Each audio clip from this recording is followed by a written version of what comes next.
السلام عليكم ورحمة الله وبركاته. الحمد لله رب العالمين والصلاة والسلام على سيد المرسلين وعلى آله وأصحابه أجمعين، أما بعد فقد قال الله تبارك وتعالى في القرآن المجيد والفرقان الحميد: أعوذ بالله من الشيطان الرجيم، بسم الله الرحمن الرحيم. لن ينال الله لحومها ولا دماؤها ولكن يناله التقوى منكم. صدق الله العظيم. وعن أبي هريرة رضي الله تعالى عنه قال قال رسول الله صلى الله عليه وسلم: ما من أيام من عمل أحب إلى الله من العشرة الحجة أو كما قال عليه الصلاة والسلام. رواه البخاري. விண்ணை படைத்து விண்ணிலே விண்மீன்களை படைத்து மண்ணை படைத்து மண்ணிலே மனிதனை படைத்த எல்லா புகழும் அந்த இறைவனுக்கே. கண்ணியத்திற்குரிய பெரிய சகோதரர்களே, அல்லாஹ்வின் நல்லடியார்களே, தொடர்ச்சியாக தங்களுக்கு முன்பு தியாக திருநாளுடைய சிறப்புகளை பற்றியும் குர்பானி என்ற வரலாறு எப்படி வந்தது என்பதை பற்றியும் ஹஜரத்தே ஆதிபிதா இப்ராஹிம் ஹலீலுல்லாஹ் அலைஹிஸ்ஸலாத்து வஸ்ஸலாம் அவருடைய தியாகத்துடைய அடிச்சுவடுகளை பற்றியும் தாங்களுக்கு முன்பு வாராந்தரமாக எடுத்துரைக்கப்பட்டது. சென்ற வாரத்திலே தாங்களுக்கு முன்பு குர்பானி கொடுப்பதுடைய சிறப்பு என்ன என்பதை பற்றி எடுத்துரைக்கப்பட்டது. இன்ஷா அல்லாஹ் இந்த வாரத்திலே எப்படிப்பட்ட விலங்குகளை குர்பானி கொடுக்க வேண்டும், யாரின் மீது கடமை என்பதை பற்றி சுருக்கமான முறையில் தாங்களுக்கு முன்பு எடுத்து சொல்ல ஆசைப்படுகின்றேன். பெரிய நண்பர்களே, அல்லாஹ் குர்ஆனில கூறும்போது கூறுகின்றார்: லன் யனாலல்லாஹு லுஹூமுஹா வலா திமாஉஹா வலாக்கின் யனாலுஹு தக்வா மின்கும். நீங்கள் அல்லாஹ்வுடைய பாதையிலே அறுத்து பலியிடக்கூடிய விலங்குகளுடைய இரத்தமோ மாமிசங்களோ ரோமங்களோ எதுவும் என்னை சேர்வது கிடையாது. மாறாக அல்லாஹ்வை சேர்வது எல்லாம் ஒரே ஒரு விஷயம், என்ன? வலாக்கின் யனாலுஹு தக்வா மின்கும். உங்களுடைய உள்ளத்திலே இருக்கக்கூடிய இறையச்சம், இறையச்சம் மட்டும்தான் அல்லாஹ்வை சேருமே தவிர வேற எந்த விதமான பிராணியினுடைய விலங்குகளுடைய பொருட்கள் அல்லாஹ் போய் சேருவது கிடையாது. அதே போன்று பெரியன்பர்களே, இபாதத்தினுடைய எல்லா விதமான ஒரு மகஸ் ஒரு நோக்கம் என்ன அப்படின்னா தக்வா தான். அல்லாஹ் குர்ஆனிலே சொல்லும் பொழுது நோன்பை பற்றி கூறுகின்றார்: யா அய்யுஹல்லதீன ஆமனூ குதிப அலைக்குமுஸ் ஸியாம் கமா குதிப அலல் லதீன மின் கப்லிக்கும் லஅல்லகும் தத்தகூன். சுப்ஹானல்லாஹ். வணக்க வழிபாட்டிலே நீங்கள் எதை எந்த கோணத்தில் பார்த்தாலும் மூன்று விஷயங்கள் தெளிவா தெரியும். ஒன்று தக்வா. இந்த அமல்களை நீங்க செஞ்சீங்க அப்படின்னா கண்டிப்பா இறையச்சம் ஏற்படும். இரண்டாவது, அல்லாஹ் தஆலா பாவங்களை மன்னிப்பான். சுப்ஹானல்லாஹ். மூணாவது, நன்மையை கொடுப்பான். எல்லா இபாதத்துக்களையுமே என்ன, எந்த இபாதத்துக்களை நீங்க எடுத்து பார்த்தாலும் சரி, எந்த கோணங்களில் நீங்கள் பார்த்தாலும் கண்டிப்பாக இந்த விஷயம் தெரியும். என்ன? தக்வா. உங்களுடைய அமல்கள் செஞ்சா அல்லாஹ்வுடைய நன்மை கிடைக்கும். இரண்டாவது, உங்களுடைய பாவங்கள் மன்னிக்கப்படும். சுப்ஹானல்லாஹ். பெரியன்பர்களே, இது போன்று அல்லாஹ் கூறுகின்றான், நீங்கள் அல்லாஹ்வுடைய பாதையில் குர்பானி கொடுக்கும் சமயத்துல எதையுமே என்ன சேர்றது கிடையாது. மாறாக என்னுடைய கட்டளைக்கு இணங்க, என்னை அஞ்சி, என்னை பயந்து உங்களுடைய உள்ளத்திலே ஒரு இறையச்சம் ஏற்படுகின்றது, அதுதான் என்னை சேரும் என்பதாக சொல்றாங்க. பெருமானார் ஸல்லல்லாஹு அலைஹி வஸல்லம் கூறுகின்றார்கள், ஜில்ஹஜ்ஜுடைய பிறை அல்லாஹ்வுடைய கிருபையில இன்னைக்கு ரெண்டு. பெரிய நண்பர்களே, இதனுடைய தனி சிறப்பு இருக்கு. ஒரு நண்பர் கேட்டார், ஹஜரத் ஜில்ஹஜ்ஜுடைய சிறப்பு என்ன? அல்லாஹ் குர்ஆன்ல சொல்றான், வல் ஃபஜ்ரி வலயாலின் அஷ்ர். சுப்ஹானல்லாஹ்.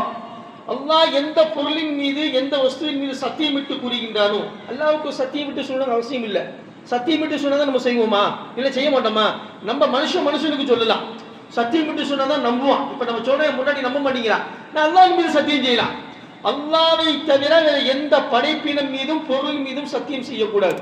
நம்ம மக்கள்ல பல மக்கள் பல தவறு செய்யறாங்க. அம்மா மேல சத்தியம், அப்பா மேல சத்தியம், சாப்பிட்டு வச்சுங்களேன், சாப்பாட்டு காணுக்கு பிறகு கசங்க அப்படின்பா கொண்டாடி நம்பணும் அப்படிங்கிறதுக்காக வேண்டி.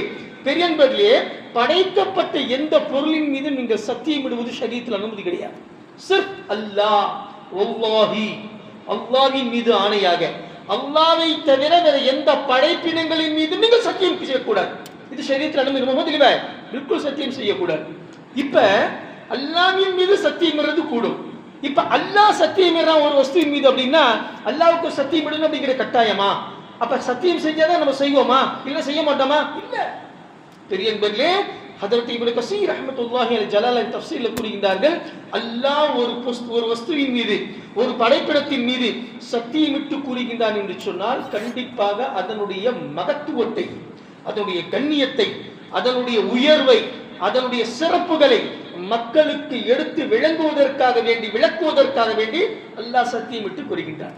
அல்லாஹ் சொல்றான், வல் ஃபஜ்ரி, ஃபஜ்ரின் மீது சத்தியமாக. அப்ப ஃபஜ்ருடைய தொழுகை ரொம்ப ரொம்ப அவசியம்.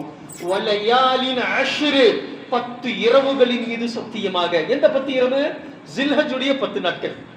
அல்லாஹ்வுடைய கிருபையில ஜில்ஹஜ்ஜுடைய 10 தினங்கள். அப்ப அல்லாஹ்வுடைய கிருபையில வியாழக்கிழமை ஆரம்பிச்சு, வியாழன்ல இருந்து இன்னும் அடுத்த வெள்ளிக்கிழமை வரைக்கும். ஏன்னா சனிக்கிழமை நமக்கு பெருநாள் ஈதுல் அஸ்ஹா. இந்த 10 தினங்களிலே அல்லாஹ்வுடைய ரசூல் ஸல்லல்லாஹு அலைஹி சொல்றாங்க, மாமின் ஐயாமின் அஹப்ப இலல்லாஹி மின் அமலின் சாலிஹன். பெருமானார் சொல்றாங்க, அல்லாஹ்வுடைய கிருபையில இந்த எத்தனை நல்ல அமல்கள் நீங்க செய்றீங்களோ எல்லா அமல்களையுமே அல்லாஹ்வுக்கு கண்டிப்பா பிடிக்கும். ஆனா இந்த ஜில்ஹஜ்ஜுடைய முதல் 10 இருக்கு பாத்தீங்களா, முதல் 10, இந்த முதல் 10லே நீங்கள் செய்யக்கூடிய அமல் அல்லாஹ்விற்கு மற்ற தினங்களில் பிடிப்பதை விட அதிகமாக பிடிக்கும். அல்லாஹ் அக்பர். மற்ற தினங்களிலே பிடிப்பதை காட்டிலும் அல்லாஹ்வுடைய கிருபையில இந்த ஜில்ஹஜ்ஜுடைய முதல் 10 தினங்களிலே அல்லாஹ்விற்கு நாம் ஒரு சுப்ஹானல்லாஹ் சொன்னா மற்ற தினங்களிலே சொல்லக்கூடிய பிரியத்தை விட, அன்பை விட, ஏற்றுக்கொள்வதை விட ஜில்ஹஜ்ஜுடைய மாதத்துடைய முதல் 10லே சொல்லக்கூடிய சுப்ஹானல்லாஹ் அல்லாஹ்விடத்திலே அஹப்ப இலல்லாஹ் அதிகமாக பிரியமானதாக இருக்கின்றது என்பதை யார் சொன்னா? சத்திய பெருமானார். அதனால தான் பெருமானார் ஸல்லல்லாஹு அலைஹி வஸல்லமுடைய வாழ்க்கை வழிமுறையில பல சஹாபாக்கள் ஜில்ஹஜ்ஜுடைய மாதத்துடைய பிறையை பார்த்த உடனே பெருநாள் வரைக்கும் நோன்பு வச்சுக்கிட்டே இருப்பாங்க. பெருநாள் வரைக்கும் நோன்பு வைப்பாங்க. ஒரு முஸ்தஹப்பான செயல். இதுல ஏன் இவ்வளவு சிறப்பு அப்படின்னா, இதுல தான் ஹஜ்ஜினுடைய காரியங்கள் எல்லாமே வருது. இப்ப பாருங்க, அல்லாஹ்வுடைய கிருபையில ஜில்ஹஜ்ஜுடைய பிறை 8க்கு எல்லா ஹாஜிமார்களுமே இஹ்ராம் கட்டிக்கொண்டு எங்க போவாங்க ஜி? அல்லாஹ்வுடைய கிருபையில மீனாவுக்கு போவாங்க. 8 மீனால இருப்பாங்க, 9 யௌம் அரஃபால இருப்பாங்க. அதுக்கப்புறமேல் பாத்தீங்க அப்படின்னா பெரிய அன்பர்களே யௌம் அரஃபால இருப்பாங்க. இன்னைக்கு அல்லாஹ்வுடைய கிருபையில பாத்தீங்கன்னா நமக்கு சனிக்கிழமை, அவங்களுக்கு என்ன சனிக்கிழமை பெருநாள், அவங்க என்ன செய்வாங்க ஜி? வெள்ளிக்கிழமை பெருநாள் கொண்டாடிடுவாங்க. அவங்க வியாழக்கிழமை எங்க போவாங்க? யௌம் அரஃபா. வெள்ளிக்கிழமை உருந்துச்சு அப்படின்னா ஹஜ் அக்பர், சுப்ஹானல்லாஹ், பெரிய பாக்கியம். ஆனா நமக்கு யௌம் அரஃபா வெள்ளிக்கிழமை, அவங்களுக்கு வியாழக்கிழமை, பெருநாள் அவங்களுக்கு வெள்ளிக்கிழமை. இப்ப ஜில்ஹஜ்ஜுடைய பிறை 8க்கு மினாவுக்கு கிளம்புவாங்க ஹஜ்ஜிங்க. அங்க போய் தங்குவாங்க ஒரு நாள். மறுநாள் காலையில ஃபஜர் தொழுதுட்டு நேரா எங்க வருவாங்க? யௌம் அரஃபாவுக்கு வருவாங்க. அங்க வந்து அல்லாஹ்வுடைய சூரிய மறைவு வரைக்கும் இருப்பாங்க. அதுக்கப்புறமேல் நேரா கிளம்பி முஸ்தலிஃபா போவாங்க. ஜம்மு பைன ஸலாத்தை, அதாவது மக்ரிப் இஷா தொழுவாங்க. முன்னா அங்க தங்கி கற்களை எல்லாம் பொறுக்கிட்டு அங்கிருந்து நேரா எங்க செய்வாங்க? ஜில்ஹஜ் 10க்கு நேரா மறுபடியும் மினாவுக்கு வருவாங்க. ஒரு ஷைத்தானுக்கு ஜம்மரத்துல் ஊலா, அதுக்கு மட்டும் கல் அடிப்பாங்க. ஒரு கல்லுக்கு அடிச்சுட்டு நேரா போவாங்க. குர்பானி கொடுப்பாங்க, முட்டை அடிப்பாங்க, இஹ்ராம கட்டிடுவாங்க. கட்டிட்டு புது துணி போட்டுக்கிட்டு மறுபடியும் நேரா எங்க வருவாங்க? காபத்துல்லா வந்து தவாஃபே ஜியாரத் செய்வாங்க. செஞ்சுட்டு மறுபடியும் மினாவுக்கு போவாங்க. அதுக்கப்புறம் 11, 12, 13, 14 அல்ல 14 லாஸ்ட் தின். இந்த 11, 12, 13 3 தினங்களுமே 3 ஷைத்தானுக்கு ஜமரத்துல் ஊலா, ஜமரத்துல் உக்பா, ஜமரத்துல் உஸ்தா, இந்த 3 ஷைத்தானுக்குமே கல்லடிக்கிறது மினால ஹாஜிகளுடைய வேலை. வேற எந்த வேலையும் கிடையாது. இது எல்லாமே எப்ப வருது? ஜில்ஹஜ்ஜுடைய முதல் 10ல வரும். சுப்ஹானல்லாஹ். அதனால சொல்றான் அல்லாஹ் தஆலா, மற்ற தினங்களிலே நீங்கள் இபாதத்து செய்வதை விட ஜில்ஹஜ்ஜுடைய முதல் 10லே நீங்கள் ஒரு சுப்ஹானல்லாஹ் சொன்னாலும் மற்ற தினத்தை காட்டிலும் அதிகமாக அஹப்ப இலல்லாஹ், அல்லாஹ்விடத்தில் அது அதிகமாக பிரியமானதாக இருக்கின்றது, அதிகமாக அங்கீகரிப்பாக ஏற்றுக்கொள்ளக்கூடிய விஷயமா இருக்கிறது என்பதாக சத்திய பெருமானார் ஸல்லல்லாஹு அலைஹி வஸல்லம் கூறுகிறார். சரி பெரியன்பர்களே, இது வந்து ஜில்ஹஜ்ஜுடைய சிறப்பு. ஜில்ஹஜ்ஜுடைய சிறப்பு. அதனால நாயகம் சொல்றாங்க, ஜில்ஹஜ்ஜுடைய மாசத்துடைய பிறையை பார்த்தீங்க அப்படின்னா முடிஞ்சா அதிகமா நோன்பு வைங்க, 2 நல்ல அமல்கள் அதிகமா செய்யும். சுப்ஹானல்லாஹ். ஒரு மனிதனுக்கு அவனோடு வருவது என்ன அப்படின்னா நல்ல அமல்கள் மட்டும்தான். ஒரு மனிதன் இறந்து போயிட்டான், அந்த மனுஷன் இறந்து போயிட்டான் அப்படின்னா அன்னைக்கு கவிஞர் கண்ணதாசன் படிச்சான் என்ன அப்படின்னு, வீடு வரை உறவு, காடு வரை பிள்ளை, கடைசி வரை யாரோ. இது ஹதீஸ். என்ன போனா ஹதீஸ் இது. என்னஜி பெருமா சொல்றாங்க, ஒரு மையத் ஆயிட்டு அப்படின்னா 3 விஷயங்கள் அவனை பின்தொடர்கின்றது. என்னஜி? ஒன்னு அவனுடைய குடும்பம், மனைவி மக்கள் எல்லாம் எது வரைக்கும் வருவாங்க, பொண்டாட்டி வீடு வரைக்கும் தான், அதுக்கப்புறம் முடிஞ்சு போச்சு. பையன் எது வரைக்கும் வருவான், அபரஸ்தானம் வரைக்கும் வருவான். சொத்துக்கள் எதுவாக இருந்தாலும் சரி, வண்டி வாகனம் கீகன, சில பேர் கவுண்டருக்கு இறந்து போயிட்டு பார்க்குறோமா இல்லையா? அன்னைக்கு செல்வம் காலேஜில் இருந்து ப்ரொஃபஸர் சேர்மன் இறந்து போயிட்டார். எத்தனை வண்டி வந்துச்சு தெரியுங்களா? ரோடே பிளாக் ஆயிடுச்சு மூலம்னா அத்தனை வண்டி வந்துச்சு. கார்ல இருந்து ஸ்கூல் பஸ் வரைக்கும் லைனா வந்துருச்சு.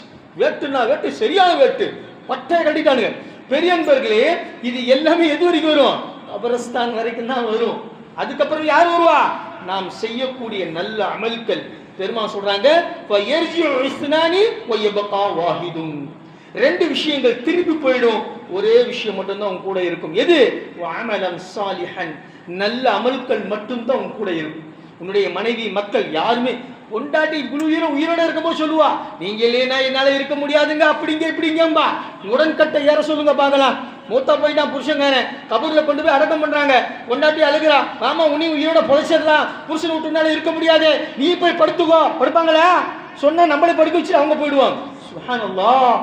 ஆக பெரியன்பர்களே, அது மாதிரி கிடையாது. இப்ப உலகத்துல எந்த அமல்கள் நீங்க அல்லாஹ்வுடைய கிருபையில நல்ல அமல்கள் செஞ்சா, அந்த நல்ல அமல்கள் மட்டும்தான் அது மட்டும்தான் நம்மோட பாக்கியா இருக்கும். வேற எந்த பொருளுமே நம்மோட பாக்கியா இருக்காது.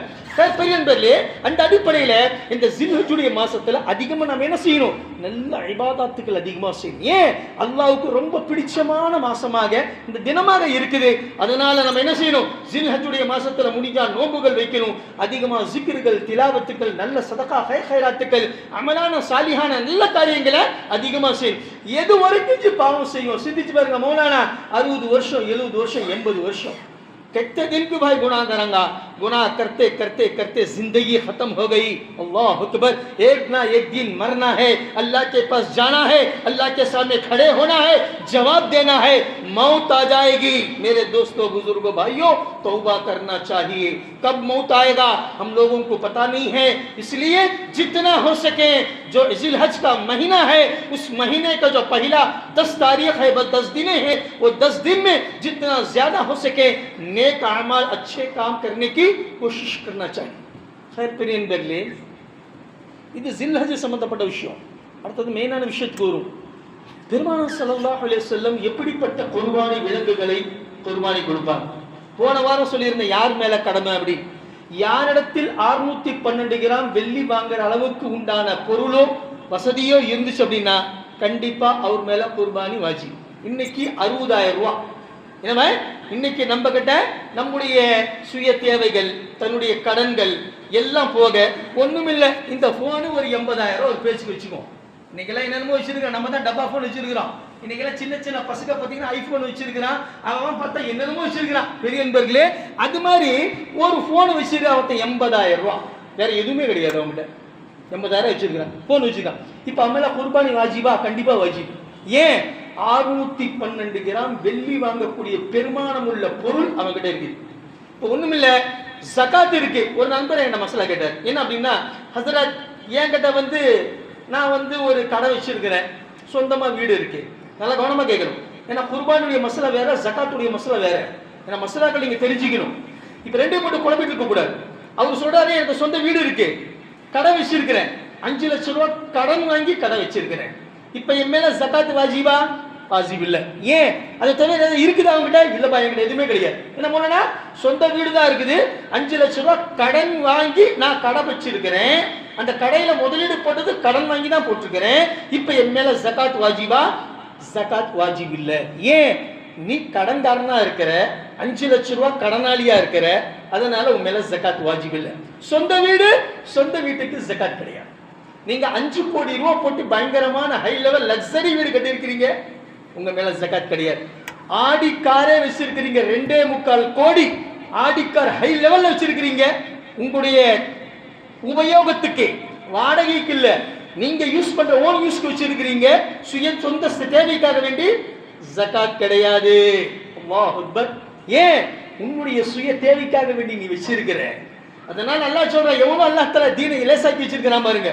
ஒருவேளை திருப்பி போட்டிருந்தான்னு வைங்க, சொந்த வீடு வச்சிருக்கிறவன் எவ்வளவு கணக்கு இருக்கோ, 5 கோடி ரூபாய் போகணும் அப்படின்னா 5 கோடிக்கு உண்டான ஜகாத்தை கட்டுறான் அப்படின்னு. இது இப்பயே முடியல நம்மளால. சொந்த வீட்டுக்கு எங்க கட்டுறது? வண்டிக்கு வாகனம் வச்சிருக்கிற ஆடிக்காரு கட்டுற பணத்தை முடியுமா? பெரியன்பர்களே, அதனால சொந்த வீடு இருக்கு, சொந்த வாகனம் இருக்கு, அது எந்த ஹை லெவல்ல இருந்தாலும் அதுக்கு ஜகாத் கிடையாது. இப்ப குர்பானியுடைய மசலா, சதகத்துல் ஃபித்ருடைய மசலா எப்படி? பெரியன்பர்களே, இப்ப அவர் கேட்கிறார், நீங்க தான் ஜகாத் இல்லைன்னு சொன்னீங்கல்ல, என் மேல குர்பானி தானே? இல்ல, குர்பானி உண்டு, வாஜிப். ஏன்? இப்ப 5 லட்சம் ரூபாய் கடனாளியா இருந்தாரு, ஜகாத் இல்ல. ஆனா சொந்த வீடு இப்ப 30 லட்சம் ரூபாய்க்கு போகுது.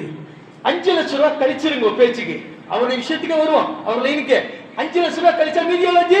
25 லட்சம் ரூபாய்க்கு உண்டான பெருமானம் உள்ள பொருள் உங்ககிட்ட இருக்குது. அப்ப கண்டிப்பா உண்மையில சதகத்துல் ஃபித்ர் வாஜிப், குர்பானியும் வாஜிப். அல்லாஹ்வை ஏமாத்த முடியாது.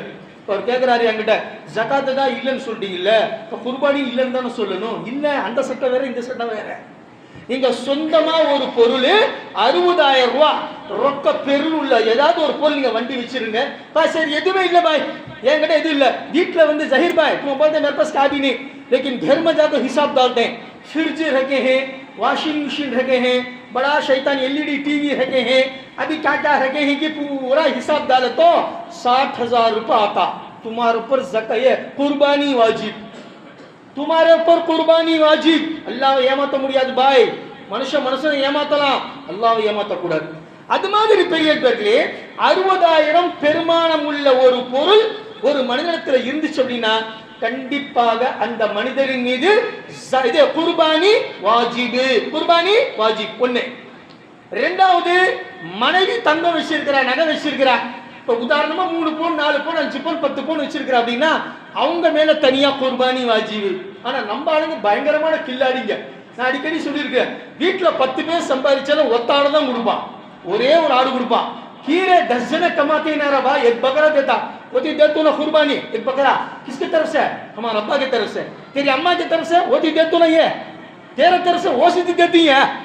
ஒரு ஆட்டு 10 பேருக்கு சொல்லுவான். அப்படி கிடையாது. ஷரியத்துல தனித்தனியா உங்க மேல தனித்தனியா 60,000 பொருள், 60,000 மதிப்புள்ள பொருள் இருக்கா, சம்பாதிக்கிறீங்களா, தனித்தனியா 10 பேரும் கொடுத்தாகணும். மனைவி நகை வச்சிருக்கிறாங்களா, அவங்க தனியா என்ன செய்யணும்? குர்பானி கொடுத்தாகணும். அல்லாஹ்வை ஏமாத்த கூடாது. அல்லாஹ் அக்பர். இன்னைக்கு அப்படிதான் செஞ்சுட்டு இருக்கிறோம். குடும்பத்துக்கு ஒரே ஒரு ஆடு கொடுக்குறோம், 10 பேரும் சம்பாதிக்கிறான், ஒத்தாள் தான் கொடுக்குறான். நௌசுபில்லா. ஆனா பெருமானார் ஸல்லல்லாஹு அலைஹி வஸல்லம் ஹஜ்ஜத்துல் விதால, அதாவது சிகப்பு நிற ஒட்டகத்தை நாயகம் ஸல்லல்லாஹு அலைஹி வஸல்லம் 100 ஒட்டகங்கள் கொடுத்தாங்க. நாயகம் ஸல்லல்லாஹு அலைஹி எப்பயுமே ஜகாத் வாஜிப் கிடையாது. முஹம்மது அலி பாய் அவர் தான் நம்மள மாதிரி என்ன பதுக்கி வைக்கிறாளா? कि मुतौली साहब उन्हें क्या उठा के दबा दोगे रखी है और उन्होंने हदीस கேள்விப்பட்டிருப்பீங்க. ஹஜ்ரத் பிலால் ரலியல்லாஹு மஸ்ஜித் நபவில காம சொல்லிட்டார். நாயகம் ஸல்லல்லாஹு அலைஹி வஸல்லம் நேரா முஸல்லா வந்து வீட்டுக்கு போயிட்டார்.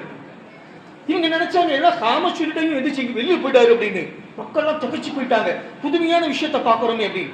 போய் நேரம் கொஞ்ச நேரம் சென்று வந்தார். வந்தோடனே தொழுகை வச்சார். தொழுகை வச்சு ஹஜ்ரத் பிலால், அபூபக்கர், உமர், அலி எல்லாம் கேட்குறாங்க, யார் சொல்ல எங்கே போயிட்டீங்க, காம சொன்ன பிறகு போனீங்களே அப்படின்னு. ஒன்றும் இல்லைப்பா, நேற்று ஒருத்தர் வந்து என்கிட்ட ஹதியா கொடுத்தாங்க, நன்கொடை கொடுத்தாங்க, 10 திர்ஹம்கள், அதை ஒரு 2 திர்ஹம் மீதியாக இருந்துச்சு, அதை கொண்டு போய் தர்மம் செஞ்சுட்டு வந்தேன் அப்படின்னு. அல்லாஹ் அக்பர். நாம் 10 எப்படி 20 ஆக்கணும் தான் நாம் நினைப்போம். ஆனால் பெருமானார் ஸல்லல்லாஹு அலைஹி வஸல்லம் 1 ரூபா சேமித்து வைக்கல, எல்லாமே தர்மம் செஞ்சான். தர்மம் தர்மம் தர்மம் தர்மம். அல்லாஹ் அக்பர். இப்ப அவங்க மேல ஜகாத்தும் கிடையாது, சதகத்துல் ஃபித்ரும் கிடையாது, அவங்க மேல குர்பானியும் கிடையாது. ஏன்? ஏதாவது வெச்சாதானே எல்லாமே எடுத்து கொடுத்துறாங்களே. மனைவிமார்கள் அப்படிதான் இருந்தாங்க. அல்லாஹ் அக்பர். நாயகம் ஸல்லல்லாஹு அலைஹி வஸல்லம் சொன்னாங்க, ஒரு யாருடைய என்னுடைய மனைவிமார்கள்ல யாருடைய கை நீளமா இருக்குதோ அவங்க சொர்க்கத்தில் என்னோட இருப்பாங்க அப்படி. எல்லா மனைவிமார்களும் கையை அளக்க ஆரம்பிச்சிட்டாங்க. என் கை குட்டையா இருக்கு, உன் கை நெட்டையா இருக்குது, உன் கை குட்டையா இருக்கு, என் கை நெட்டையா இருக்கு. அதுக்கப்புறம் பார்த்தாங்க, நான் சொன்னாங்க என்ன அளந்துட்டு இருக்கிறீங்க அப்படின்னு. கையை அளந்துட்டு இருக்கிறோம் அப்படின்னு. அவங்க சொன்னாங்க கையை அளக்கிற இது கிடையாது, கொடுக்கக்கூடிய விஷயத்துல தர்மத்துல யாருடைய கை நீட்டமா இருக்குதோ அவங்க தான் சொர்க்கவாசி. அதுதான் கருத்து. அதற்கு உம்மே சலமா ரலியல்லாஹு தஆலா அல்லாஹ்வுடைய கிருபையில அதிகமா தர்மம் செய்யக்கூடியவங்க. சுப்ஹானல்லாஹ். சார் பெரியன்பர்களே, அவங்க மனைவிமார் கூட அப்படி இல்லை, அந்த அளவுக்கு தர்மம் செய்யக்கூடியவங்களா இருந்தாங்க. அப்ப அதிகமா என்ன செய்யணும்? தர்மங்கள் செய்யணும் இந்த ஜில்ஹஜ்ஜுடைய மாசத்துல. சார் விஷயத்துக்கு வரும். இப்ப யாரிடத்துல 612 கிராம் வெள்ளி வாங்கக்கூடிய பெருமானம் உள்ள பொருளோ பணமோ இருந்துச்சு அப்படின்னா அவங்க மேல கண்டிப்பா குர்பானி வாஜிபு. இது பொதுவான விஷயம். இப்ப எப்படிப்பட்ட விலங்குகளை நம்ம கொடுக்கணும், நல்லா கவனமா கேட்கணும். பல மக்கள் சந்தேகம் கேட்கிறாங்க. பெரியன்பர்களே, ஆடுகள்ல செம்பரி ஆடு தான் உகந்தது. வெள்ளாடு இருக்கு, பல்லாடு இருக்கு, மலையாடு இருக்கு, என்னென்ன ஆடு இருந்தாலும் சரி, ஹதீஸுக்கல்ல பெருமானார் ஸல்லல்லாஹு அலைஹி வஸல்லம் சொல்றாங்க, எந்த ஒரு நீங்க அக்கீகா கொடுக்குறீங்க, நேர்ச்சைக்கு ஏதாவது ஒரு ஆடு கொடுக்குறீங்க, குர்பானி கொடுக்குறீங்க, வலிமா கொடுக்குறீங்க, எதுவா இருந்தாலும் செம்பரி ஆடுகளை நீங்கள் கொடுத்தால் உங்களுக்கு நன்மைகள் அதிகம். கண்டிப்பா நன்மை. ஏன்? அதுல ரோமங்கள் அதிகமா இருக்கும். வெள்ளாடு பல்லாடுல கம்மியா இருக்கும். செம்பரி ஆடுல ரோமங்கள் முடி அதிகமா இருக்கும். அதனால உங்களுக்கு பாவங்களும் அதிகமா மன்னிக்கப்படும், நன்மையும் அதிகமா கிடைக்கும். சுப்ஹானல்லாஹ். இப்ப ரெண்டாவது என்ன அப்படின்னா, ஹஜரத் இப்ராஹிம் அலைஹிஸ்ஸலாத்து வஸ்ஸலாம் முஜத்தித் அல்ஃபசானி ரஹ்மத்துல்லாஹி அலைஹி கூறுகின்றார்கள், அவங்க ஹஜரத் இஸ்மாயிலுடைய கழுத்துல கத்தி வச்சு அறுக்கும் சமயத்துல ஹஜரத் ஜிப்ராயில் அலைஹிஸ்ஸலாத்து வஸ்ஸலாம் வானத்துல இருந்து ஒரு ஆட்டை தன்னுடைய கந்தா தோல் புஜத்துல எடுத்துட்டு வந்தாங்க. அந்த ஆடு வெள்ளாடோ பல்லாடோ மலையாடோ கிடையாது, அது செம்பரி ஆடு. அல்லாஹ் அக்பர். என்னது? மேண்டா. என்னது? செம்பரி ஆடாக இருந்தது. எனக்கு அல்லாஹ்வுக்கு தெரியுமில்ல எந்த ஆடு கொடுக்கணும் அப்படின்ட்டு. சுப்ஹானல்லாஹ். அப்ப செம்பரி ஆடு கொடுக்கிறது குர்பானியில ரொம்ப ரொம்ப சிறப்பானது. காரணம் என்ன? ரோமங்கள் முடிகள் அதிகமா இருக்கும். இப்ப ஷரியத்து சட்டம் என்ன சொல்லுது? ஹிதாயால பெரியன்பர்களே, செம்பரி ஆட்டுக்கு மட்டும் அல்லாஹ் ஒரு டிஸ்கவுண்ட் கொடுத்திருக்கிறான். என்ன அப்படின்னா, 6 மாச குட்டி ஆனா பார்க்கிறதுக்கு 1 வருஷம் மாதிரி திடகாத்தரமா இருக்கு அப்படின்னா அந்த செம்பரி ஆட்டை நீங்க குர்பானி கொடுக்கிறது ஜாயிஸ். 6 மாச குட்டி 1 வருஷம் ஆகல, ஆனா பார்க்கிறதுக்கு அச்சா மோட்டா தாசாவா இருக்கு, செம்பரி ஆடுல பலமா இருக்கு, பயங்கரமா இருக்கு பார்க்கிறதுக்கு, அதை கொடுக்கிறது ஜாயிஸ். செம்பரி ஆட்டை தவிர வெள்ளாடு பல்லாடு மலையாடு எந்த ஆடா இருந்தாலும் 1 வருஷம் பூர்த்தி ஆயிருக்கிறது வாஜிபு. ஒரு நாள் கூட குறையக்கூடாது. இந்தியா சட்டம் சொல்லுது பாத்தீங்களா, பொட்ட பிள்ளைங்களுக்கு கல்யாணம் ஆகும் சமயத்துல 18 பரிபூர்ணமாக இருக்கணும், 18ல ஒரு நாள் குறைஞ்சா கூட தூக்கி உள்ள வச்சிருவோம் அப்படின்ட்டு. அது மாதிரி செம்பரியாட்டை தவிர மற்ற ஆடுகள் இருந்தா சாதிபாய் 1 வருஷம் பரிபூர்ணமாய் 2வது வருஷம் ஆரம்பமாக இருக்கணும். 1 வருஷம் பரிபூர்ணம் ஆகிறதுல ஒரு நாள் குறைஞ்சா கூட உங்களுடைய குர்பானி ஏற்றுக்கொள்ளப்பட மாட்டாது. இது மசலா. மாடு 2 வருஷம் 2 வருஷம் பரிபூர்ணமாயிருக்கணும். ஒட்டகம் 5 வருஷம் பரிபூர்ணமாயிருக்கணும். இது ஆடு மாடு விலங்குகளுடைய வயசுகள். சரி பெரியன்பர்களே, ஆடு எப்படிப்பட்ட ஆடா இருக்கணும்? இன்னைக்கு நாம பார்க்குற எங்க சஸ்தாவா கிடைக்குது அங்க வாங்கிடலாம் அப்படின்னு. அப்படி இல்ல. பெருமானார் ஸல்லல்லாஹு சொல்றாங்க, கபஷதைனி அம்லஹைனி அக்ரனைன். அல்லாஹு அக்பர். வெள்ளை கருப்பு ரெண்டும் கலந்த கொம்புள்ள திமிழுள்ள திமிழ் சாதாரண ஆட்டுக்கெல்லாம் வராது, ஜடகாத்தரமா இருந்தா தான் வரும். புரியுதுங்களா? மாடு காங்காய காளையை பார்த்துருக்கீங்களா? ஜல்லிக்கட்டுல காங்காய காளைங்க திமிழ் எப்படி இருக்கு தெரியுங்களா? அதை பார்த்தாலே மாட்டுக்குடைய பெரிய ஒரு ராகு. பெரிய பல மக்கள் மாட்டுக்கறி சாப்பிட மாட்டேங்கிறான். मोहम्मद अली भाई तुम खाते नहीं भाई? क्या भाई ऐसा बोलते हैं? मुझ तो उरी पुर खाऊंगे नहीं बोलते हैं. तुम्हें चलाएंगे अच्छा हम मालूम माशाअल्लाह. जमात साथिया से खेल डालेंगे. जमात साथिया ना आलिम है உலமாக்கள் எல்லாம் இங்க உடம்பு வளர்ந்தது அந்த மாட்டு கறியில தான். என்ன போனா மதரசால ஆட்டுக்கறி கம்மி, மாட்டுக்கறி அதிகம். ஓப்பனா பேசுவோம், தப்பு இல்லை. அப்ப பல பேர் மாட்டுக்கறி சாப்பிடுறது இல்லை. அல்லாஹ் சூரத்துல் பக்ரா அப்படின்னு ஒரு சூறாவை இறக்கி வச்சிருக்கிறான் மாடுங்கிற பேர்ல. பெரிய பேர்லே ஹஸரத்தே இமாம் கஸ்ஸாலி ரஹ்மத்துல்லாஹி ஒரு கிதாப்ல எழுதியிருக்கிறாங்க, ஒரு மாட்டுக்கு 40 மனிதருடைய தாக்கத்து இருக்குது. அல்லாஹ் அக்பர்.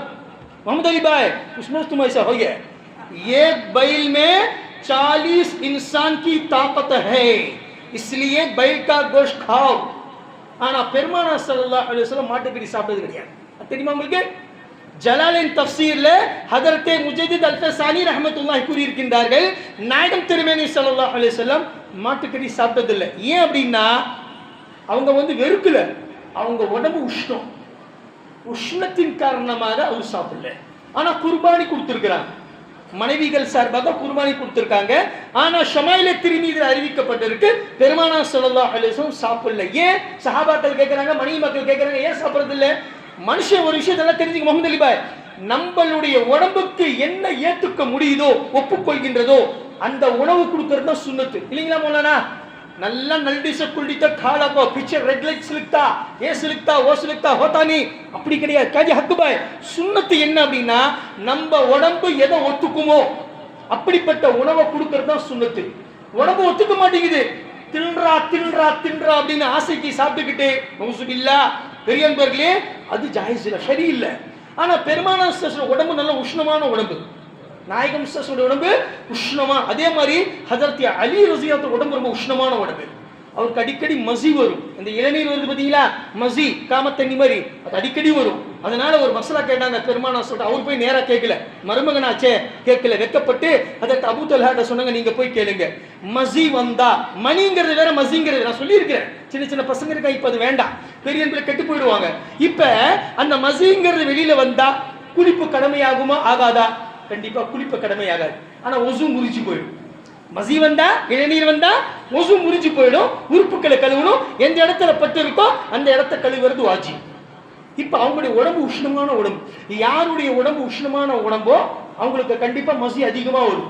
யூரின் போகும்போது குளிக்கும் போது அதிகமா வரும். இப்ப பெருமானார் ஸல்லல்லாஹு அலைஹி வஸல்லம் உடம்பு உஷ்ணமான உடம்பு. அதனால அவருக்கு மாட்டுக்கறி உஷ்ணம் தான், குளிர்ச்சி கிடையாது. எருமக்கறி குளிர்ச்சி, நாங்க தேவந்தில படிக்கும்போது அதை சாப்பிட்டுக்கிறோம். ஆனா மாட்டுக்கறி ரொம்ப உஷ்ணமானது, கோவம் அதிகமா வரும்.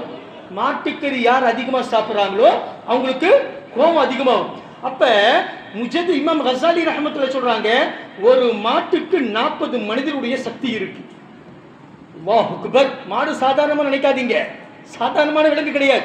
அதனால பெரியவர்களே, நாயகம் ஸல்லல்லாஹு அலைஹி வஸல்லம் சொல்றாங்க, மாடு அல்லாஹ்வுடைய கிருபையில குர்பானி கொடுங்க, உங்க உடம்பு ஒத்துக்கிச்சா தாராளமா சாப்பிடு, ஆனா வெறுக்க கூடாது. பல மக்கள் இருக்கிறாங்க வெறுக்கிறாங்க. कुर्बानी கொடுக்கும்போது मुमतली साहब बकरे का गोश्त की बैल का गोश्त की पूछेंगे आपको, बैल का गोश्त को तो आइए ना कबा शक चल जाएगी, बकरे का गोश्त को तो 2 हाथ लंबा करेंगे, इसमें भी दे इसमें भी दे ஊசுபில்லா. அப்படி கிடையாது, வெறுக்க கூடாது, அல்லாஹ் ஹலால் ஆக்கி இருக்கிறான். இப்ப மாடு ஒட்டகம் ஆடு இதோட வயசு நம்ம தெரிஞ்சுக்கிட்டோம். எப்படி கொடுக்கணும்? திமில் உள்ள திடகாத்தரமான கருப்பு வெள்ளை ரெண்டும் கலந்த அம்லஹைனி அக்ரனைனி கபஷத்தைனி அம்லஹைனி அக்ரனை, கொம்புள்ள திமிலுள்ள கருப்பு வெள்ளை கலந்த அருமையான ஆட்டை கொடுக்கணும். அல்லாஹ் அக்பர். இது ஒண்ணே, எந்த குறையும் இருக்கக்கூடாது. லங்கடா நொல்லா ஏஹோக்கோ ஓஹோக்கோ சஸ்தமே மில்கா இல்ல, அல்லாஹ்வுடைய பாதையில கொடுக்கிற எவ்வளவோ செலவு செய்யறோம். பெரியன்பர்களே, நல்ல பரிபூர்ணமான குறையில்லாத நிறைவான ஆளா கொடுக்கணும். செய்வோமா இன்ஷா அல்லாஹ்? சரி பெரியன்பர்களே, அதே போன்று இன்னைக்கு அல்லாஹ்வுடைய கிருபையில பல மக்கள் கேட்கிறாங்க, இப்ப குர்பானி என் மேல வாஜிப் இல்ல, ஒரு மசலா குர்பானி என் மேல வாஜிப் இல்ல, வாஜிப் இல்லைன்னா விட்டுறலாம், ஆனா எனக்கு ஆசையா இருக்கு குர்பானி கொடுக்கணும் அப்படின்னு, கையில காசு இல்ல, கடன் வாங்கி கொடுக்கலாமா? முஸ்தபா பாய், தாராளமா கொடுக்கலாம். ஆனா ஷர்த் நிபந்தனை என்ன அப்படின்னா, முடிஞ்ச அளவுக்கு கடனை சீக்கிரமா கட்டிடணும். கடன் வாங்கினவ கொண்டாட்டம், கடன் கொடுத்தவ திண்டாட்டங்கிற வேலை செய்யக்கூடாது. கடன் வாங்கிட்டு ஹஜ்ஜுக்கு கூட போலாம், கடன் வாங்கிட்டு ஹஜ்ஜுக்கு கூட போலாம், ஆனா கடனை சீக்கிரமா கட்டிடணும், அப்பதான் அது மக்பூல் ஆகும். ஆச்சுங்களா?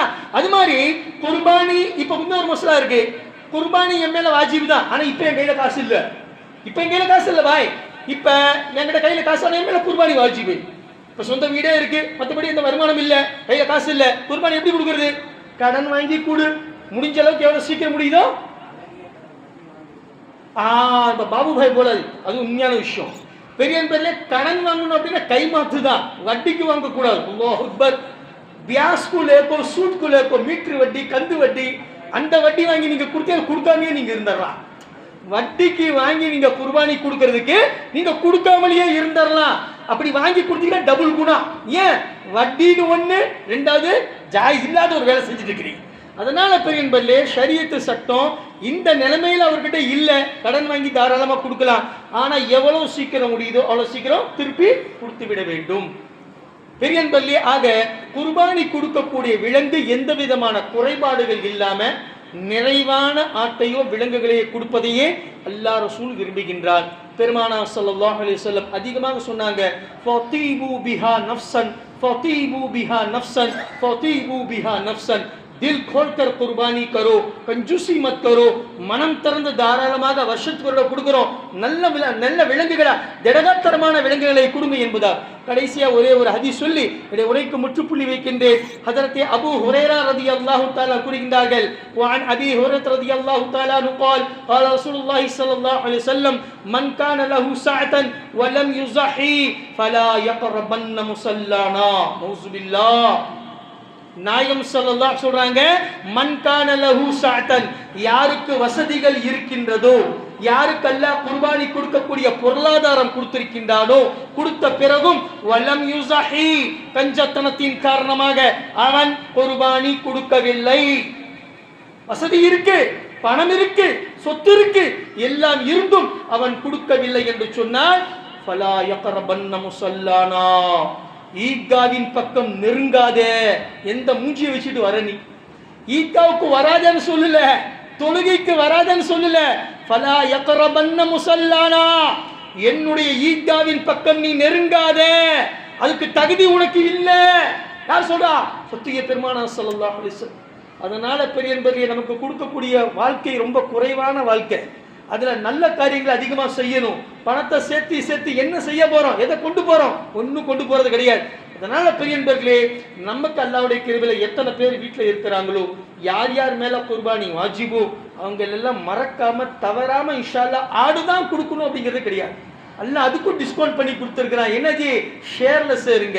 நம்ம பள்ளிவாசல பாருங்க, கூட்டு குர்பானி ஏற்பாடு செஞ்சிருக்கிறாங்க. 4500 ரூபா ஒரு பங்கு, 4500 ரூபா. நீங்க ஆடு பிடிச்சிங்கன்னா குறைஞ்சது 15000 ரூபாய் கீழே கிடையாது. என்ன பாபுபாய்? அதனால அல்லாஹ் ரசூல் ஸல்லல்லாஹு அலைஹி வஸல்லம் சில விஷயங்கள்ல நமக்கு என்ன செய்ய சலுகைகள் கொடுத்துருக்கிறார். அதே மாதிரி அகீகா இருக்கு, அகீகாவுடைய விஷயம் கூட, அகீகா கூட இந்த கூட்டு குர்பானியில சேர்ந்துக்கலாம். ஆண் குழந்தைக்கு 2 பங்கு, பொட்ட பிள்ளைக்கு 1 பங்கு, நீங்க குர்பானியில தாராளமா சேரலாம். இன்னொரு விஷயம் இருக்கு பெரியன்பர்களே, குர்பானி கூட்டு குர்பானி கொடுக்கும் சமயத்துல மக்கள் ஹலாலான பொருளையே கொடுக்க வேண்டும். நல்ல கவனமா கேட்கணும். இப்ப நான் 7 பங்கு சேர்றேன், இப்ப பள்ளிவாசல சேர்த்துட்டு இருக்கிறாங்க. எந்த மனிதர்களுமே ஹராமான பணத்தை அதில் சேர்த்தக்கூடாது. நல்ல கவனமா கேட்கணும். ஹதீஸ்ல வருது, பெருமானா சொல்றாங்க, ஒரு மாட்டுக்கு 7 பங்கு. இந்த 7 பங்குல ஒரு மனிதர் வட்டி காசை கொண்டு வந்து கொடுத்துட்டாரு. பாபுபாய் சொன்ன மாதிரி, ஹஜரத் தேவ் தோ போல் தேர சலோ பாய் ஹரஸ் லேக்கோ பியாஸ் குலேக்கோ தேதாலிங்க அப்படின்னு கொண்டாந்து கொடுத்துட்டார். இல்ல ஹராமான முறையில் சம்பாதிக்கப்பட்ட வழிமுறையில் கொண்டு வந்த பணத்தை கொண்டு வந்து அவரு குர்பானி கொடுத்துட்டார் அப்படின்னா, மீதி இருக்கக்கூடிய 6 பேருடைய குர்பானி நாசமாயிடும். அல்லாஹ் அக்பர். அது நம்ம கையில தான் இருக்கு. நம்மனால ஒரு 6 பேருடைய குர்பானி கெட்டு போகணுமா? எவ்வளவு பெரிய பாவம். அதனால தயவு செஞ்சு அல்லாஹ்வுக்காக வேண்டி கூட்டு குர்பானியில சேரக்கூடிய சகோதரர்கள் ஹலாலான முறையில் பணத்தை சம்பாதித்து அந்த பணத்தை கொண்டு வந்து பங்கில் சேர வேண்டும். அப்படி ஹராமான முறையில் சேர்த்து விட்டால் 7 பேர் ஒரு மாடு அப்படின்னா 6 பேர் ஹலாலா கொடுத்தாங்க, ஒருத்தர் மட்டும் கொண்டு வந்து ஹராமான பணத்தை கொடுத்தாங்க அப்படின்னா 6 பேர் மீதியினுடைய பங்கு குர்பானி ஏற்றுக்கொள்ளப்பட மாட்டாது. இது ரொம்ப கவனத்தில் வைக்கும். வல்ல ரஹ்மான் நம் அனைவர்களுக்கும் சிறப்பான முறையில் ஈதுல் அஸ்ஹாவுடைய பண்டிகையை, தியாக திருநாளை உணர்ந்து கொண்டாடக்கூடிய பாக்கியத்தை தந்த அல் புரிவானாக. வாஹிரு தஅவானா அல்ஹம்துலில்லாஹி ரப்பில் ஆலமீன். அஸ்ஸலாமு அலைக்கும்.